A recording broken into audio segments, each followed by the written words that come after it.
Pennsylvania quit their jobs, sold their cars, and a lot more, and went to work full-time trying to win the Pennsylvania State Lottery's top prize of $1,000 a week for life. They didn't get a winner in their first $9,000 worth of tickets, and now with the contest due to end next Tuesday, they're blowing their last $3,000, figuring by now the odds are with them. This weekend, they are spending day and night at a local restaurant, trying to scrape and check all those tickets in a marathon round-the-clock session. They have found 600 tickets they believe qualify for the drawings, leading to the $1,000 a week drawing next month. And they've got quite a stake in it all, thanks to the thousands they've spent on tickets. We had a car, a huge desk in the dining room. We've sold clothing, shoes, purses, pictures on the wall, a stereo. Can you think of anything else, Tom? Oh, we had at least 4 garage sales. We sold just about everything that wasn't tacked down and absolutely necessary. Sure, it's a long shot, the Drakes admit, but they accept that and think it's worth taking the chance. After all, Rocky in the movie was a long shot, wasn't he? Charles Osgood, CBS News, McMurray, Pennsylvania. The people of Greater Cleveland are all big winners again this year with the 49th Cleveland National Air Show. It's billed as the biggest air show in the country. Burke Lakefront Airport will be jammed with folks wanting to get a good close-up look at more than 200 planes and booths, not to mention the thrill-packed shows and demonstrations. This evening, the spectacular Air Force Thunderbirds practice their precision maneuvers. That'll include hitting supersonic speeds. And of course, there's many other exciting planes and pilots in the air show, along with rare aircraft. Show hours are 10 to 5, Saturday, Sunday, and Monday, with aerial shows beginning at 2 each day. And Jan, I know you've got some good weather for the air show. I hope you do anyway. I did a little story from the air show at noon on the noon news today, and I have to admit I was standing in the raindrops. And we looked at the sky out over Lake Erie. It was starting to clear already. We ended up with a beautiful day, and I'd like to tell you that tomorrow, too, will be sunny and cool, a perfect day to come down to Burke. I'll tell you more about it after this message.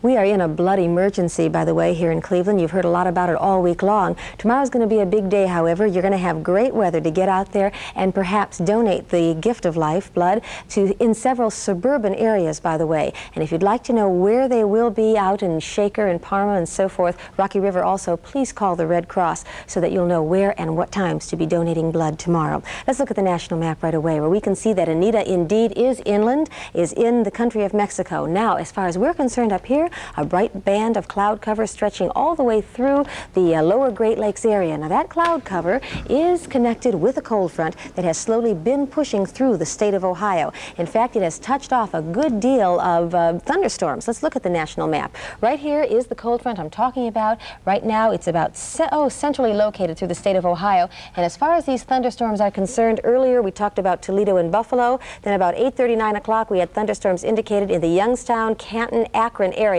Now they are slowly moving east. We do have some rain still in the extreme northeastern corner. This low pressure system, by the way, too, will be bringing cool winds out of Canada, which means that tomorrow not only will we have clear skies and dry air, but the temperatures will be much cooler. So I think it's going to be a whole lot more pleasant than it has been for a lot of you. 111, the nation's high at Gila Bend, Arizona, and 37 was the nation's low, that at Butte, Montana. Now our low here in the state of Ohio was Youngstown with 83. Cincinnati was the hot spot, 93 degrees. On the state of Ohio map, as you can see, a lot of cloud cover, and here these thunderstorms again indicated in the Akron, Canton, Youngstown area, slowly moving east. Still a little bit of drizzle up there in the northeastern counties. 85 and 70 today's statistics here in Cleveland. 72 degrees at Hopkins. Here on the lakefront, the temperature is 77 degrees with 79% humidity, and our pollen count hit an all-time record high for Cleveland today, 1,327, as opposed to 136, which is the average for this date. Tonight, thunderstorms are likely yet, particularly in that northeastern corner, with a low of 63. Saturday, sunny and cooler, a high of 78 degrees. And for your entertainment after the news, Houlihan and Big Chuck give you Kuruku, the beast of the Amazon. And I give you Jeff Maynard, the gentle beast of our newsroom. Oh, shucks.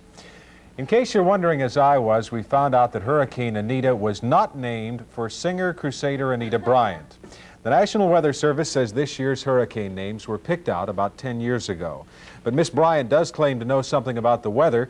She once said that homosexuals were to blame for the California drought. that God was punishing the state because so many gay people live in California. The Veterans of Foreign Wars has awarded the late Elvis Presley its highest honor for patriotic and humanitarian service. The award says of Presley, his worthy example of honorable military service and as a proven friend to his fellow man may be considered two of his greatest memorials. This picture will be a memorial to Leopoldo Aragon, who set himself on fire to protest the Panama Canal Treaty. Aragon died from his burns early today. 61-year-old actor Glenn Ford has taken out a license to marry actress Cynthia Hayward, 29. It will be his third, her second. Here in Cleveland, the Musicians Union brightens summer days with free downtown concerts. Today they provided music for a free party for senior citizens of the Emmanuel Care Center. Neil Zerker took a couple of unusual test rides today. First, he rode an M60 Patton tank from Warrensville Heights to Burke Lakefront Airport. Neil, old soldier that he is, looks like he belongs up there, but he said it was a rough ride. But it turned out that was the easy way to go. Next, Neil raced a couple of other daredevils on elephants that are traveling with the Clyde Beatty Cole Brothers Circus. Neil and his trusty steed Big Pete won the race, but Neil told me winning wasn't as important as finishing and getting the heck down off here. And he said all things considered, he would rather ride the tank. If that looks scary, I think it is. People who ride elephants under normal conditions say it's scary being up there, and racing is not normal conditions. Tribe in action down at the stadium tonight. Fred, that's got to be part of the news tonight. Yeah, judging back Neil's ride, did he win a gold medal tonight? I don't think he won set an Olympic, but a sword record. do. Yeah, that's about it. That's for sure. We've got golf, Jeff, to top the evening sports. We've got details when we come back.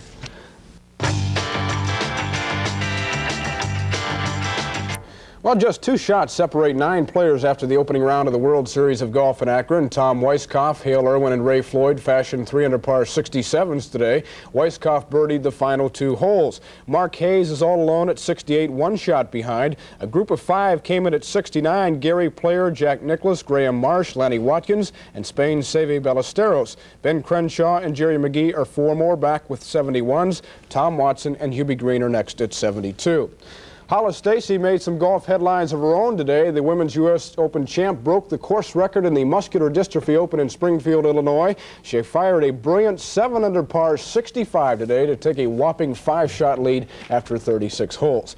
Well, the Indians got some clutch hitting and pitching tonight to down the California Angels 3-1 at the stadium. Paul Dade got the Tribe's first hit, a ringing double off the fence in right field off Paul Hartzell in the opening inning. He then came around to score when big Andre Thornton hit another rocket into the left field seats. The strong first baseman now has 27 round trippers and has driven in 60 runs, and you can bet he'll have his best year yet as a major leaguer. The Indians picked up an insurance tally in the 8th when Rick Manning came off the bench for this RBI single up the middle. It was his first hit since back on June the 8th. Jim Bibby won his 12th with help from Jim Kern and Pat Dobson. It was the 17th save of the year for Kern. You know, it's been 2.5 months since Frank Robinson was back here as a manager. I spoke with Robbie at length before tonight's game, and he told me if he gets another shot as a bench boss, he'll approach the job with the same attitude. I don't think your personality is going to ever change that much, and after watching, doing it for 2.5 years and watching now other people do it personally, you know, I don't think it's any one solution, any one way of doing it. You just have to do it your way and hope that the ball players go out and live up to their potential and capabilities, and then you'll look like a good manager. If they don't, then, you know, you have to go again because the front office is going to fire the manager to try to quiet the fans.